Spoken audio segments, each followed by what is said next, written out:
says it is Joris Hofnagel's circa 1570 painting showing revellers at a fete in Bermondsey. The Elizabethans inhabited a sensory world that was considerably different from our own, says Ian Mortimer. Let me show you a little bit closer. There we go. It's a fascinating picture. I was trying to work out what these things are here. Are these big pies or something that these people are holding? It looks like a big pie. Or is it bread? Maybe it's bread. There's some kind of feast going on anyway. Okay.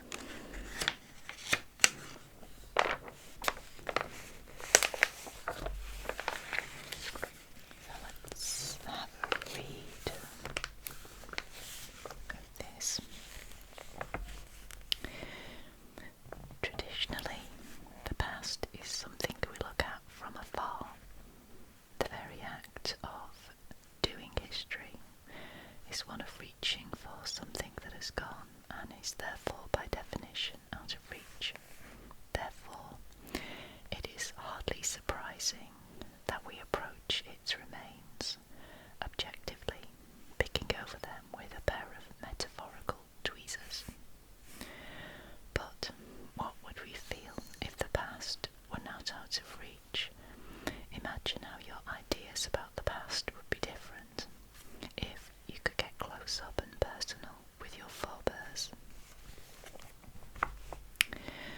What would you notice if you could see through their eyes, hear with their ears, and smell through their nostrils? What were the tastes and feelings of the past? Can we make any headway in trying to recover them? Adopting this approach is a particularly interesting exercise when it comes to Elizabethan England, much more revealing than simply looking at ourselves in a 450-year-old mirror. Not only do we see the similarities, we see the differences too. The cruelty of a society that enthusiastically supports baiting games and regularly sentences people to horrific executions and approves of torture in the interests of the state.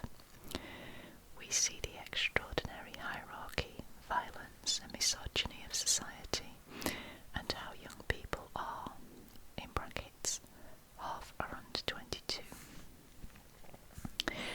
And then, as we peel away the layers of tradition that make us feel that we are fundamentally the same as Shakespeare's contemporaries, we realise how they inhabit a sensory world that is considerably different from our own.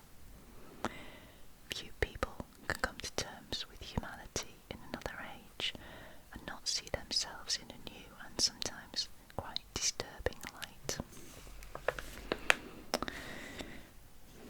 So it says, so this part of the article says, seeing darkness reigns in a world where only the rich can afford glass. 6 months of every year there is less than 12 hours of daylight, and street lighting is almost unheard of in Elizabethan England, so time out of doors in autumn and winter is characterised by darkness. But dimness is always an aspect of seeing indoors, even in summer. Domestic glass is rare due to the paucity of glassmakers in 16th century England, although the aristocracy have used glass since the late Middle Ages, and the Countess of Shrewsbury famously has more glass than wall at Hardwick Hall. I've been to Hardwick Hall, it's brilliant, and there is a lot of glass there. Most houses have to have small windows to prevent excessive heat loss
isolation.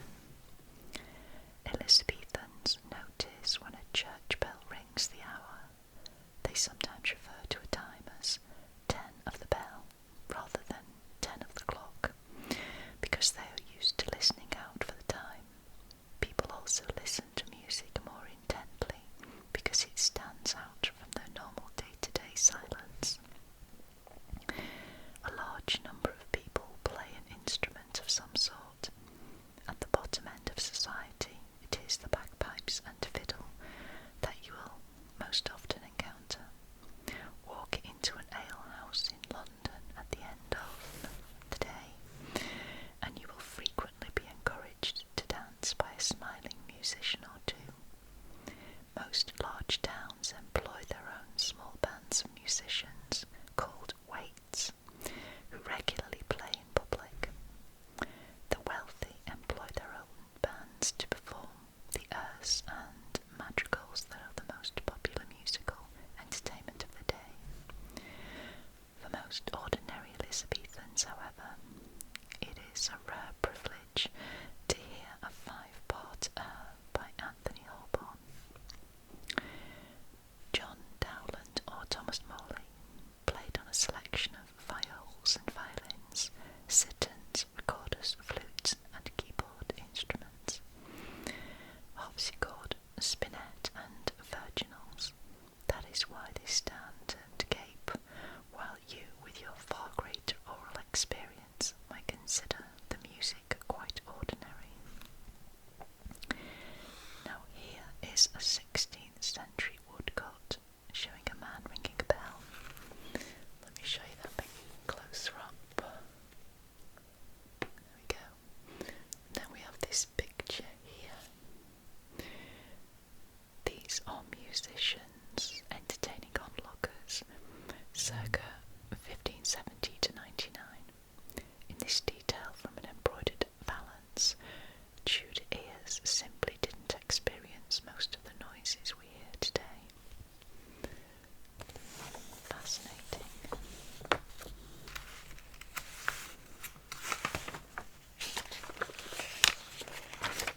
themselves smell too, but they also know how much it costs to smell like a perfumed lady or gentleman. Living in close proximity to one another and recognising that the alternatives are unaffordable. They get used to their own smells and the smells of those they know. Much the same can be said for sanitation. If you don't have a private water supply, you won't be able to build a water closet, even if you can afford to build a copy of Sir John Harrington's Flushing Glue. Moreover, if you and 20 other family members and neighbours are sharing a single cesspit, it will need emptying regularly. The cost of removing a few tons of excrement, kitchen waste and menstrual cloths can be heavy. £2 4 shillings in 1575, the equivalent of 132 days' work for a labourer. So the poor don't have their own cesspits but use common sewers and public latrines. If you're too poor to eat, the last thing you want is the added cost of getting rid of detritus and feces. Ooh. Feeling. Visiting the surgeon could prove a real pain.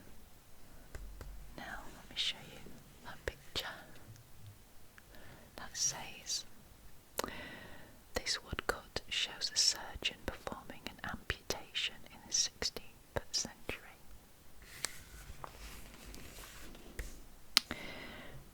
The darkness we encountered in the box on Seeing explains why Elizabethans rely on their sense of touch far more than we do in the modern world. In short, they often cannot see where they are going. Sounds like me now. Hence, finding objects and going from room to room or making a visit to the outhouse is much more a matter of touch than sight. Another variation in feeling relates to the things with which people surround themselves. Clothes vary hugely in texture, from very fine linen to coarse canvas. At the top end of society, the finest fabrics such as silk, lawn and velvet allow a much greater range of soft, tactile sensations than are available to those at the bottom, who have to make do with canvas, buckram, worsted, serge, baize and linsey woolsey. The same can be said for bed linen and bedding, fine Holland sheets and 2 or 3 feather beds, i.e. feather mattresses, on a slung bed with down-filled pillows, are a luxury far beyond the reach of most labourers' families. They have to get by with straw mattresses on boards with canvas sheets and a wooden headrest. The cleanliness of the bedding will also be something you feel. Vermin such as body lice, bed bugs and fleas get everywhere, and you can only be sure of not feeling the biting and itching if you have new bedding on a new mattress. God, that sounds gruesome. There is also the perennial problem of how to keep warm. This is not to be underestimated, especially during a harsh Elizabethan winter, such as that of 1564 to 65. Firewood is scarce and expensive, and coal used only for industrial work, so fires are not left burning in every room. Many bedchambers have no fireplaces at all, and most windows are without glass. Even when shuttered, cold drafts get in and out. Gentlemen's houses normally have just 1 or 2 fires burning through the day. The only way to be sure of keeping warm is to wear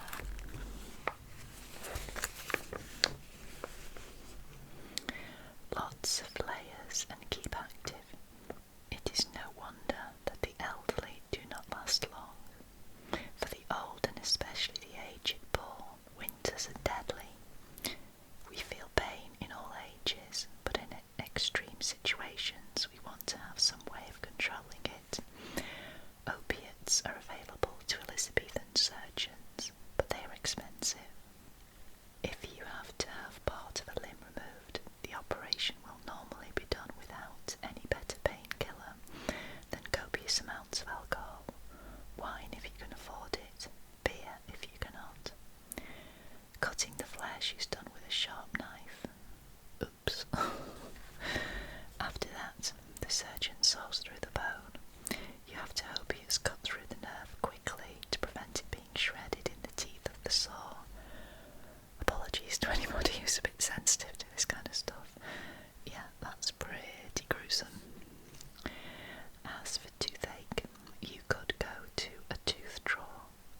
use an iron pelican to solve the problem.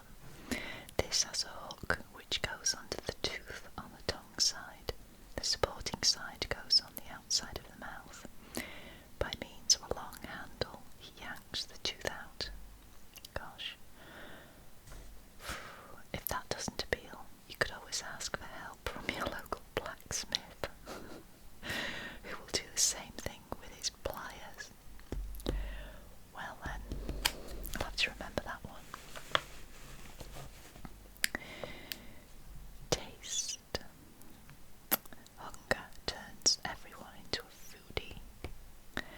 So this woodcut here, let me show you a bit closer. A woodcut from 1518 shows cooks preparing a meal in a 16th century kitchen.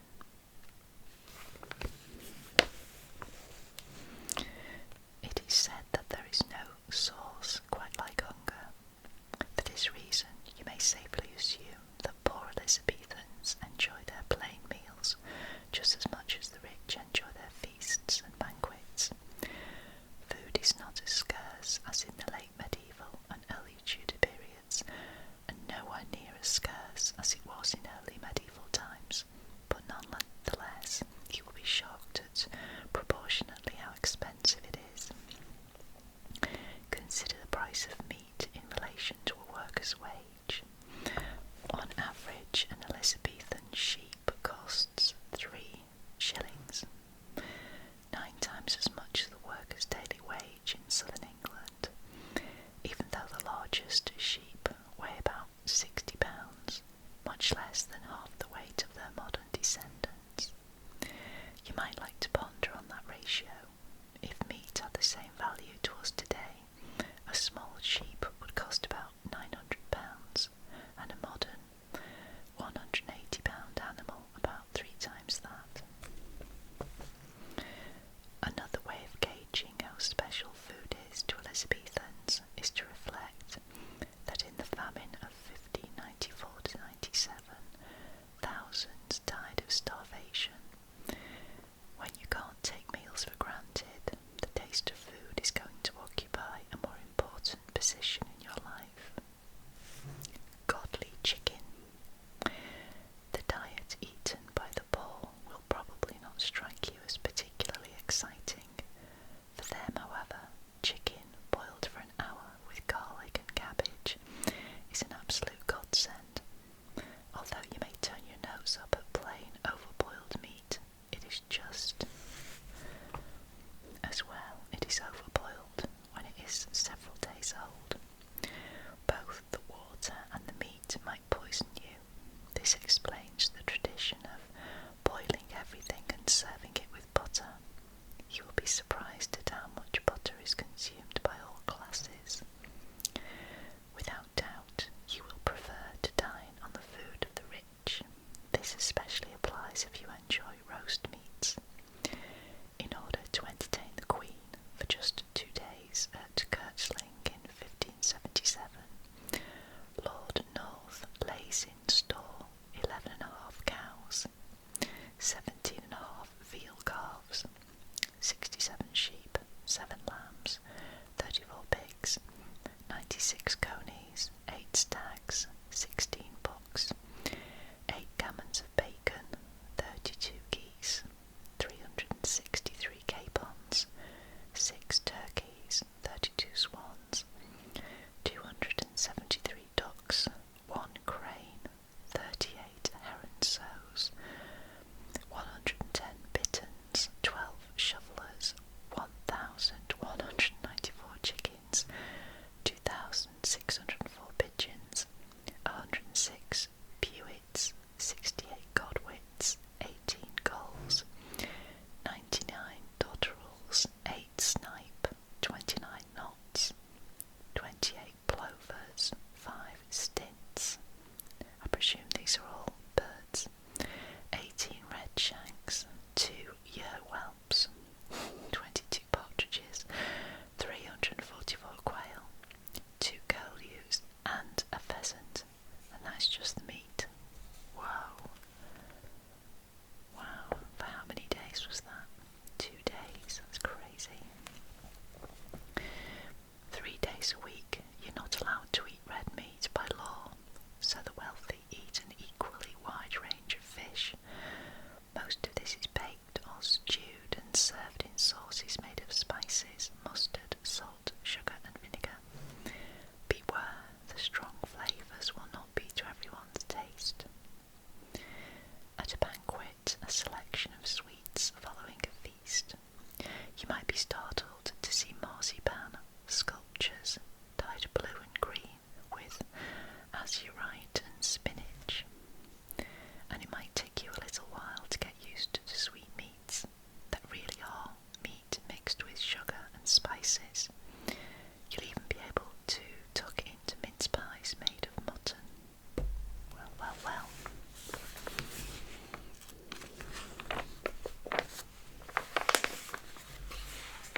diseases are rife and uncontrollable. Every family clutches at its Bible in fear of God's fatal judgment. All too often there is nothing else to cling to. As if fear of death from disease were not enough, people live with fear of incrimination. At first, the break from the Catholic Church leads to moderate restrictions on Catholics, but rebellions and plots against the Queen mean things rapidly deteriorate. After the Pope's excommunication and deposition of Elizabeth I in 1570, it behoves every Catholic in England to try to overthrow her rule.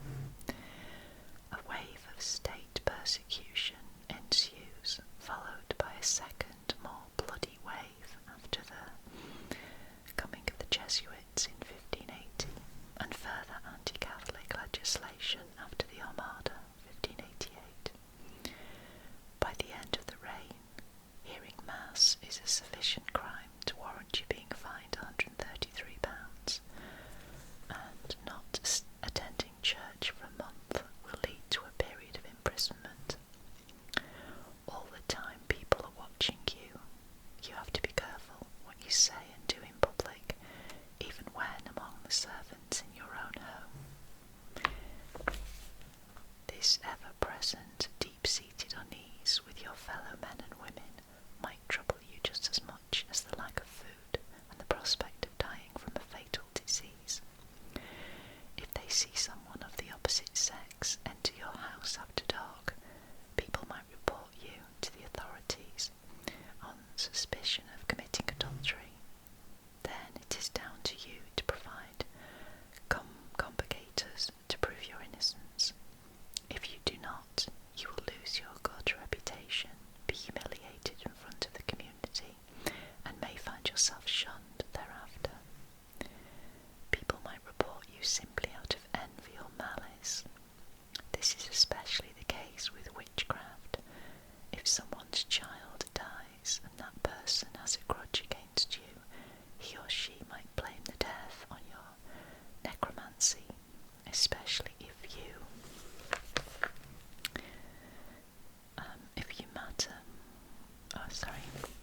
especially if you are a woman. Such accusations can end up with you on the gallows, swinging with a rope round your neck. It does not matter that witchcraft is mere superstition. People are still terrified of it, as they are terrified of death, invasion, and harvest failure. What is more, the law is on their side. After 1563, witchcraft is officially recognised as a means of killing people. All in all, the late 16th